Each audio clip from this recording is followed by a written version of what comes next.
నమస్తే. నేను మీ Gopi. Welcome back to our channel. ఈరోజు మనతో వచ్చేసరికి సినీ నిర్మాత నటికుమార్ గారు మన ముందున్నారు. సార్ నమస్తే సార్. నమస్తే. సార్ ఒక 2 డేస్ బ్యాకే పవన్ కళ్యాణ్ గారు పిఠాపురంలో అయితే నామినేషన్ వేయడం అయితే జరిగింది. ఆ నామినేషన్‌లో కొన్ని అంటే కొన్ని నామినేషన్‌లు కొన్ని తిరస్కరించబడడం జరిగిందంట. అసలు నామినేషన్ కూడా తిరస్కరించబడిందని కొన్ని వార్తలొస్తున్నాయి. అదేవిధంగా ఆస్తుల వివరాలు కూడా క్లారిటీ ఇవ్వలేదంట. దాని గురించి మీరేమంటారు? ఏమండి, అడ్వకేట్స్ ఉంటారు, రూల్స్ అండ్ రెగ్యులేషన్స్ ఉంటాయి, అన్నీ ఉంటాయి. ఆంధ్రప్రదేశ్లో మొత్తం వైసీపీ వాళ్ళ నామినేషన్లన్నీ తిరస్కరించాలి. వాళ్ళ మొత్తం టోటల్గా వాళ్ళు అన్నీ సగానికి సగం అన్నీ తప్పుల తడకే ఉంది. ఇంకా అన్ని ముందు ఉంది ముసలి పండుగ. ఇంకా చాలామంది అదన్నీ చెక్ చేస్తున్నారు. ఎంఈవి సత్యనారాయణ గారి ఆస్తులు ఏంటి, ఇంకోళ్ళ ఆస్తులు ఏంటి, అవన్ శ్రీనివాస గారి ఆస్తులు ఏంటి, వాళ్ళు ఏం అఫిడవిట్లో ఇచ్చారు, ఇంకా చాలామంది ఎంపీలు ఏమి ఇచ్చారు, ఎమ్మెల్యేలు ఏమి ఇచ్చారు, ఎక్కడెక్కడ ఏం ఆస్తులు ఉన్నాయి, ఎన్ని కేసులు ఉన్నాయి, ఆ కేసులు ఎందుకు చూపించలేదు, ఇవన్నీ అవుతున్నాయి. వాళ్ళు తీస్తున్నారు. రాష్ట్రంలో నిజంగా అఫిడవిట్ మొత్తం చెక్ చేసి ఎలక్షన్ కమిషన్ చెయ్యాలి అంటే టీడీపీ అండ్ వైసీపీ జనసేన అన్ని నామినేషన్లో తిరస్కరించబడతాయి. ఎందుకు సార్? ఎందుకంటే ఎవరు కరెక్ట్గా ఎవరు కాబట్టి. గవర్నమెంట్ తెలియదంటారు అట్లాగా? గవర్నమెంట్కి తెలిసినా కూడా ఏం చేయలేదు కదా. ఎవరో కంప్లైంట్ ఇవ్వాలి. ఆ కంప్లైంట్ ఇచ్చిన వాళ్ళు ఎవరో నామకా వస్తుంటారు. ఆ నామకా వస్తే కంప్లైంట్ ఇచ్చిన తర్వాత మళ్ళీ కోర్టుకి వేస్తారు. కోర్టుకి వేసిన తర్వాత 5 సంవత్సరాలు అయిపోయిన తర్వాత ఏదో తీర్పు వస్తుంది. ఏం ఉండదు, అప్పటికి 5 సంవత్సరాలు అయిపోతుంది. అది కోర్టు. మనకి చట్టాల్లో కొన్ని లోపాలు ఉన్నాయి. ఆ లోపాలని వీళ్ళు వాడుకుంటారు. ఇప్పుడే మనం టోటల్గా నామినేషన్ తిరస్కరించాలంటే ఇప్పుడు అఫిడవిట్లో ఇమీడియట్లీ కంప్లైంట్ పెడితే 29 లోపల చాలామంది తిరస్కరిస్తారు. 29 లోపల రావాలంటే అఫిడవిట్ మనం already right to information act ఇప్పుడు ఇవ్వరు. ఆ అఫిడవిట్ ఇవ్వలేనప్పుడు ఎలాగవుతుంది మనకి? అప్పుడు అఫిడవిట్ మీలాంటి ప్రెస్ వాళ్ళ దగ్గర ఎవరితో తీసుకుని అది చూసామనుకోండి, అది రికగ్నైజ్డ్ కాదు. రూల్స్ అండ్ రెగ్యులేషన్స్ ఉన్నాయి కదా, దానికి అన్నీ చాలా ప్రాబ్లమ్స్ ఉన్నాయి. పబ్లిక్ డిమోన్లో పెట్టాలి. ఆ పబ్లిక్ డిమోన్లో తీసి ఇవన్నీ చెయ్యాలి. ఇవన్నీ మొత్తం టోటల్గా చెప్తాను కదా, ప్రతి ఒక్కటి కూడా చూసుకుంటూ క్షుణ్ణంగా చూడగలిగితే నామినేషన్ ఇన్వాల్యూడ్ అని ఉంది మన చట్టంలో. కానీ దాన్ని చేసిన వాళ్ళు ఎవరు ఉన్నారు? అంటే పవన్ కళ్యాణ్ గారి మూడో భార్య అన్న లెజెండో గారికి యూరోప్లో కొన్ని వేల కోట్ల రూపాయలు ఆస్తుందని బయట వార్తలు వస్తున్నాయి. దాని మీరు ఏమంటారు? ఏమంటే తెలియనప్పుడు మాట్లాడడం మనకు తెలియదు. ఆమె కోసం మనకు తెలియదు. అవగాహన లేనప్పుడు ఆమె కోసం ఉన్నాయా లేవా, ఆస్తులు ఉన్నాయా లేవా ఏంటని తెలియనప్పుడు మనం మాట్లాడకూడదు. తప్పు అది. వాళ్ళు ఎందుకు మాట్లాడుతున్నారంటారా ప్రతిపక్ష పార్టీ వాళ్ళు? ప్రతిపక్ష పార్టీకి పని పాటు లేదు, ఏదో ఒక రాయేద్దామని మాట్లాడుతూ ఉంటారు. ఇప్పుడు చెప్పట్లేదా వైఎస్ వివేకానంద రెడ్డి గారిని చంపేది ఎలాంటి దేవుడు తెలుసు నాకు తెలుసు అని చెప్పట్లే. అలాగే ఉంటుంది. అది కాదు, కోడికత్తి కేసు ఏమైందంటే కోడికత్తి కేసు ఏమవుతుంది, ఆటోమేటిక్గా రొటీన్లోనే వస్తుంటుంది, చట్టం తన పని తెచ్చిపోతుంటుంది అని చెప్తుంటాడు. సలహాదారుడిగా నెలకు జీతాలు తీసుకుంటూ ఆయన వచ్చి వైసీపీకి సపోర్ట్ చేస్తుంటాడు సజ్జల రామకృష్ణారెడ్డి గారు. ఇవన్నీ నేనేమంటున్నానంటే, గులకరాయి కొట్టిందంటే దెబ్బ పెరుగుతూ వస్తుందంట. ఇప్పటికి ఇంకా తీయలేదు దెబ్బ. అంత పెద్ద దెబ్బ ఏం తగిలిందో తెలియదు. ఏదో పడుతుంటారండి భజన మీరు చెప్పారు. కోడికత్తి కేసు ఆయనకి పాపం ఎందుకు జరుగుతుంది అన్యాయంగా? ఆయనకి ఇంత పెద్ద జెడ్ ప్లస్ కేటగిరీ ఉండి ఒక ఎయిర్పోర్ట్, ఇండియన్ ఎయిర్పోర్ట్లో వెరీ టైట్ సెక్యూరిటీ అంటారు, అలాంటి దాంట్లో కోడికత్తి కేసు జరిగింది ఈయనకి. జెడ్ ప్లస్ కేటగిరీ అంటే రాష్ట్ర సీఎంకి నాకు తెలిసి ఎవరికి కూడా అంత కేటగిరీ ఉండదు కదా. అలాంటి సీఎం మీదే దాడి జరిగింది, ఈయన మీదే. అన్నీ ఈయనకే జరుగుతాయి పాపం. ఏంటో అంటే అలా నడుస్తుందేమో కదా. పాపం చెల్లెళ్ళు వచ్చి ఈయన మీద అబండాలు వేస్తారు. చెల్లెళ్ళు వచ్చి మా అన్నయ్య ఇలాగ అన్యాయం చేశారని చెప్తారు. అది కూడా పాపం చాలా మంచోడు ఈయన. చాలా మంచోడు. రాష్ట్రానికి అసలు ఇలాంటి మంచి వ్యక్తి దొరకడు. కనుక వాళ్ళ అక్క చెల్లెలు, వాళ్ళ చెల్లెళ్ళు మాత్రం వాళ్ళకి లేదు సెక్యూరిటీ, వాళ్ళకి లేదు. వాళ్ళ చిన్నాన్ని ఎవరు చంపారో తెలియదు. కోడికత్తి కేసు ఏం చేశారో ఏం జరిగిందో తెలియదు. ఇప్పుడు గులకరాయి కేసు ఏమవుతుందో తెలియదు. కానీ ఈయనకి రాష్ట్రం మాత్రం రాష్ట్ర అక్క చెల్లెళ్ళు అందరూ కావాలి, రాష్ట్ర ప్రజలు కావాలి. 50 లక్షల మందికి మేము టింగ్ వేస్తున్నాం అంటారు. 4,50,00,000 మంది రోడ్డు మీద పడిపోయారు. 50 లక్షల మంది కాదు, 5 కోట్ల మందిని మీరు చూడగలగాలి. 5 కోట్ల మందికి రాష్ట్రానికి చీఫ్ మినిస్టర్ మీరు. 50 లక్షల మందికి మేము టింగ్ వేస్తున్నాం అని చెప్తున్నారే. 50 లక్షల మందికి 65 లక్షల మందికి మీరు టింగ్ వేస్తే 5 కోట్ల మంది జనాలు, మిడిల్ క్లాస్ ఫ్యామిలీస్ ఏమవుతారు? 1200 సిలిండర్ ఎక్కడ కొనగలుగుతారు? 110 రూపాయలు డీజిల్, పెట్రోల్ ఎక్కడ కొనగలుగుతారు? డీజిల్ ఎక్కడ కొనగలుగుతారు? 80 రూపాయలు బియ్యం ఎలా కొనగలుగుతారు? పప్పు ఎలా కొనగలుగుతారు? దినుసులు ఎలా కొనగలుగుతారు? ఇవన్నీ ఉద్యోగాలు లేక, ఉద్యోగ వృత్తి లేక, ఏమీ లేక నిరుద్యోగ బతుకులతో ఎలా బతకగలుగుతారు? మాకు పరిశ్రమలు ఏమయ్యాయి? మాకు స్టూడియోలు ఏమయ్యాయి? మాకు ఉద్యోగాలు ఏమయ్యాయి? అంటే ఏం చేయగలిగారు? పోసాన మురళీకృష్ణ ఏమంటారంటే, పవన్ కళ్యాణ్ గారికి 4వ వైఫ్ కూడా ఉంది, పంజాబ్లో ఉంది. అమ్మాయికి కడుపు కడుపు కూడా వచ్చింది, తీసేపించే ప్రయత్నాల్లో ఉన్నారని పోసాని కృష్ణమురళి గారు మొన్న బహిరంగంగా మాట్లాడారు. దానికి మీరేమంటారు? సాక్ష్యం ఉంటే నిరూపించమను, సాక్ష్యం లేకపోతే చెప్పులతో దెబ్బలు తిట్టడం చెప్తున్నాను నేను. సాక్ష్యం ఉంటే తీసుకొచ్చి పలానా వాళ్ళు నిరూపించు, లేదంటే ఈ చెప్పు ఆ చెప్పులతో ఫ్యాన్స్ చెప్పులతో కొడతారు. అది మాత్రం చెప్తున్నా. దమ్ముంటే నిరూపించు, ఆమెను తీసుకురా, ఎక్కడ కడుపు తీశారు, ఎక్కడ తీశారు, ఏ అమ్మాయి, ఏ ఇంటి పేరు, ఏ గోత్రం, ఎక్కడి నుంచి తీసుకొచ్చారు, పవన్ కళ్యాణ్కి ఎలా పరిచయం అయిందో చెప్పమాను. దమ్ము లేకపోతే, మగాడు కాకపోతే కొజ్జావాడు అయితే ఇలాంటి అబద్ధాలు మాత్రం వేయకు. నిఘా నిఘా వర్గాలు ఏంటండి, వాడి కోసం మాట్లాడడం వేస్ట్. అంటే నేను ఎందుకు అడిగి అంటున్నానంటే, ఆయన మాట్లాడిన మాటలు వాళ్ళ అమ్మగారిని కూడా అలాగే మాట్లాడాడు కాబట్టి నేను మాట్లాడాల్సి వస్తుంది. లేదంటే ఇంకోటి మాత్రం చెప్తున్నా, బయట ఎవరో ఏం చేస్తారో ఏమో తెలియదు, కానీ నేనైతే మాత్రం కుక్కని బాధని బాధిస్తా. ఇలాంటి విషయాలు ఆడపిల్లల మీద కానీ ఎలాంటి నిందలేస్తే మాత్రం కొడతాను. నువ్వు గన్మ్యాన్లు పెట్టుకుని ఎన్ని రోజులు ఉండగలుగుతావు నాకు తెలియదు. మరి బహిరంగ మాట్లాడేస్తున్నారు. తప్పులు మాట్లాడితే మాత్రం చెప్పులతో కుక్కని బాధని బాగుతాను. అదేదో చెప్తున్నా. ఫ్యాన్స్ దాకా అవసరం లేదు. ఎవరికైనా సరే మరి బహిరంగ పబ్లిక్ మీటింగ్ లో పెట్టి వ్యాఖ్యలు చేస్తున్నారు. ఆడపిల్లల మీద నిందులు వేస్తే వైసీపీలు ఎవరైనా సరే మేబీ ఇలాంటి తప్పుడు రాతలు మాట్లాడితే మాత్రం నేను ఒప్పుకోను. ఎందుకంటే ఆడపిల్ల నీ ఇంట్లో ఎక్కలేదా, నీ చెల్లి లేదా, నీ భార్య లేదా, సిగ్గు లేదు నీకు మాట్లాడటానికి? సిగ్గు లజ్జ లేకుండా మాట్లాడతావు, నోటికి అబ్బు లేదు. జగన్ గారి కోసం మాట్లాడుతున్నారు. ఎవరి కోసం మాట్లాడినా నేను అదే చెప్తాను కదా, విలువలు లేని పార్టీ ఇది. చెల్లులకే విలువ ఇవ్వరు, చెల్లెల్నే అసభ్యకరంగా తిట్టేస్తున్నారు. ఇక విలువ ఏముంటుంది? ఇప్పుడు ఇలాంటి విలువలు లేవు. నీకు దమ్ము ధైర్యం ఉండి నువ్వు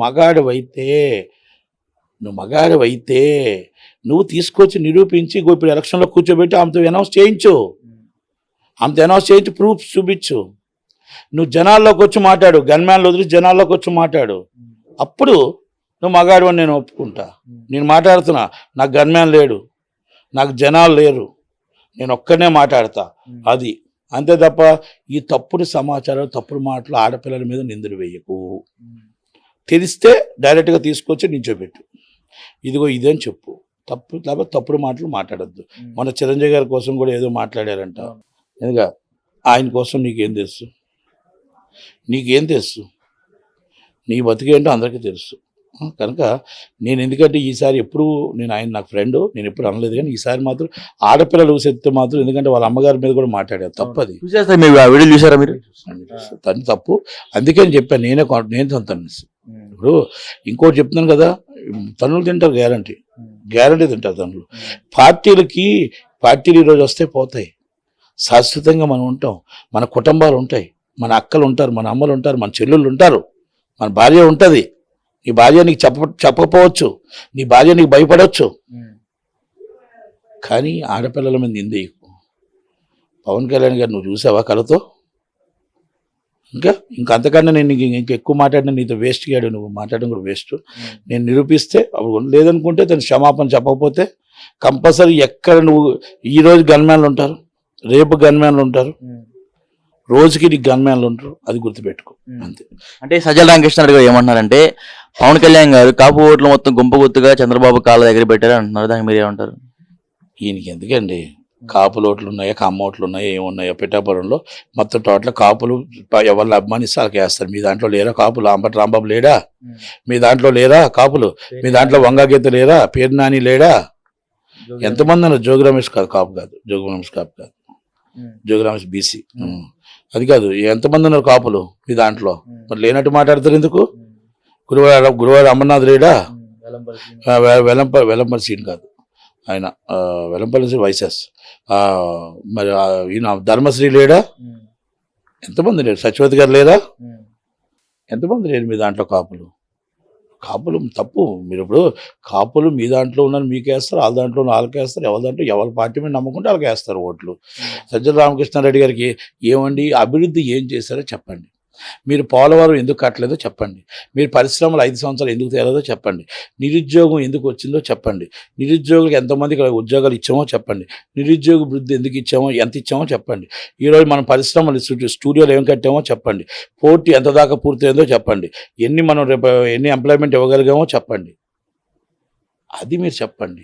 ఎన్ని లక్షల కోట్లు తెచ్చాం, ఎన్ని పరిశ్రమలు కట్టాం, ఎక్కడ చేసాం, మనం నిరుద్యోగ వృద్ధి ఎలా చేసాం, మన రోడ్లు ఎలా ఉన్నాయి, ఇవి ఎలా ఉన్నాయి, పంచాయతీలో మనం ఈ పరిస్థితులు ఏమైనా, పరిశ్రమలు ఎక్కడున్నాయి, మనం ఎందుకు అప్పురూపాలు అయ్యాం, మనం రాష్ట్రాన్ని ఎందుకు అప్పురూపాలు చేసాం, రాష్ట్రానికి రాజధాని లేని రాష్ట్రం ఎందుకు చేసాం, దాని మీద నువ్వు సమాధానం చెప్పాలి. చేతకాని మాటలు చెప్పుకోవడం కూర్చుంటే ఎంతసేపు సీఎం గారు 20 మొత్తం టోటల్గా బస్సు యాత్ర అన్ని రోజులు ఇదే చెప్పుకొచ్చాడు.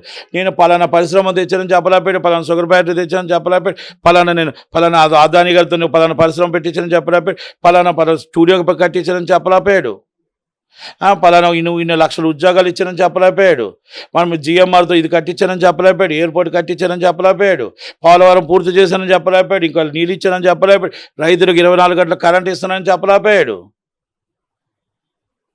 అవి చెప్పి ఓటు అడుగు.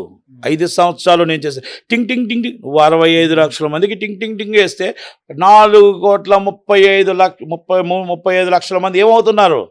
వాళ్ళ పరిస్థితి ఏంటి? నడి రోడ్డు మీద వాళ్ళు పడిపోయి ఈరోజు ఇల్లులు అమ్ముకొని నానా బాధలు పడి నానా కష్టాలు పడి మిడిల్ క్లాస్ ఫ్యామిలీస్ మొత్తం టోటల్గా మీరు పెడుతున్న రేట్లకి వాటికి నరకయాతన పడుతున్నారు.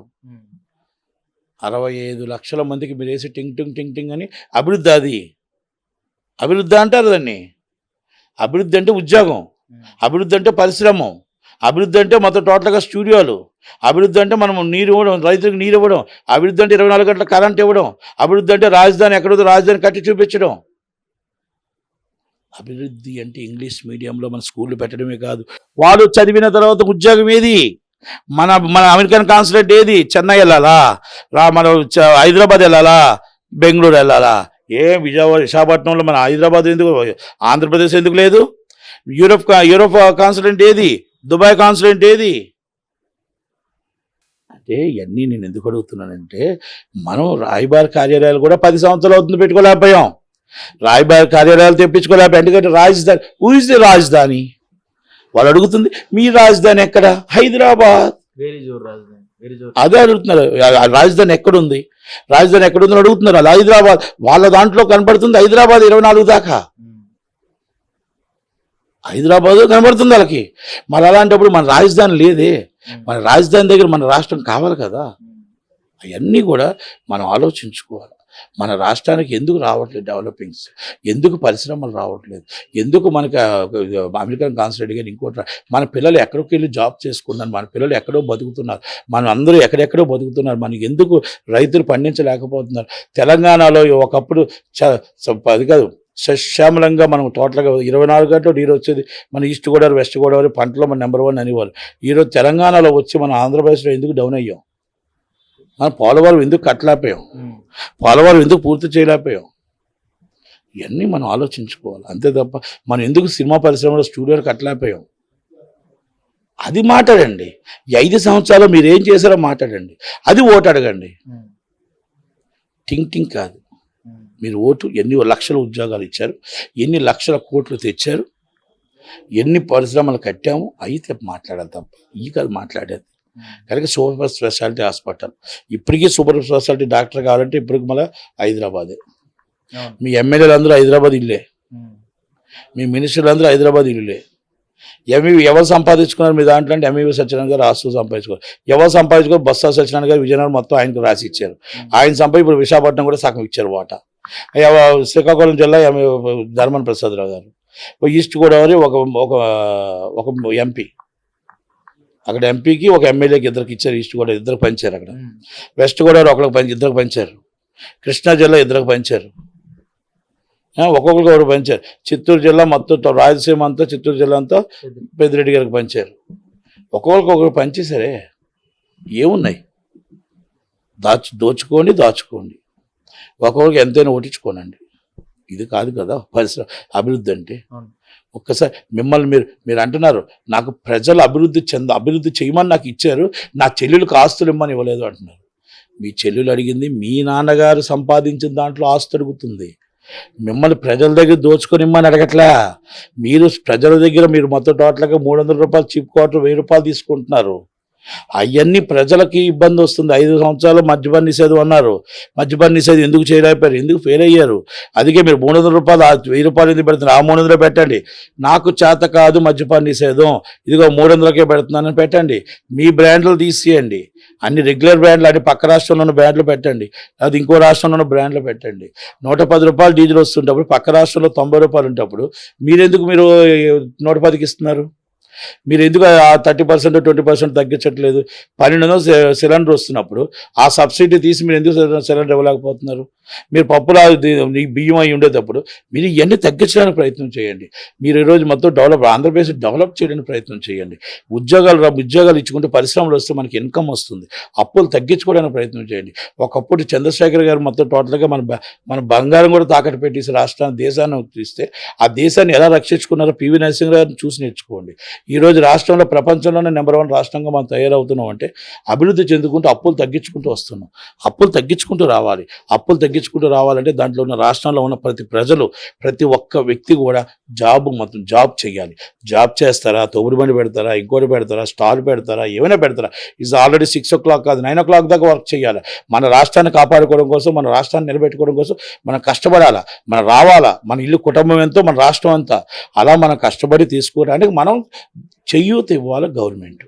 అలా చెయ్యాలి తప్ప మనం ఇంట్లో మీరు టింగ్ ఇస్తున్నాం కాదు. నిరుద్యోగ వృద్ధి బస్సు ఫ్రీ ఇవ్వండి, మీరు ట్రైన్ ఫ్రీ సెంట్రల్ గవర్నమెంట్తో మాట్లాడి 50% ఇవ్వండి.